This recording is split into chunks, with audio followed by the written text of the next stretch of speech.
徛在地看世界，来看美国的总统大选，剩较无10天咯。这个民调较输面的川普，伊的副总统候选人潘斯，新冠病毒的体检是阴性，所以继续伊造势行程。川普本身呢，嘛继续伊的邮票的替人的行程。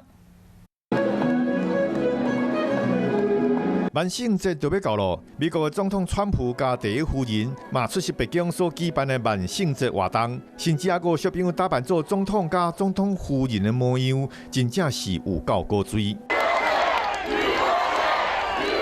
除了万圣节，美国总统大选嘛要到咯。川普即马展开造势行程，伊来到地方受到群众的热情欢迎。什么防疫的守则，什么社交的距离，拢嘛无得插。甚至伫咧造势的时阵，川普又搁再一届表示，疫情已经减轻咯。Let's go back to school.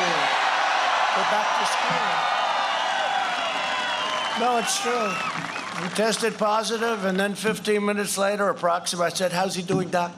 He's fine. He's perfect. 另外，副总统潘斯虽然身躯边有几名幕僚确诊，但是伊因为检测是阴性，所以竞选的行程照咧行。若讲到民主党副总统的候选人贺锦丽，伊嘛四界内底吹票，伊手拢甲暗时就随时挂条条。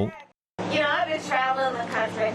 I was last Sunday. So in the last few days, I've been. 川普提名保守派法官巴瑞特，要来保障最高法院大法官这一案。伫国会是伫25号以51票比48票，限制对提名案的辩论。按算26号会进行上落尾表决，这件人事案应该是会过关。伫未来保守派大法官将会正做是多数。若川普在投讲对手拜登的家族涉嫌着中国甲俄罗斯的丑闻。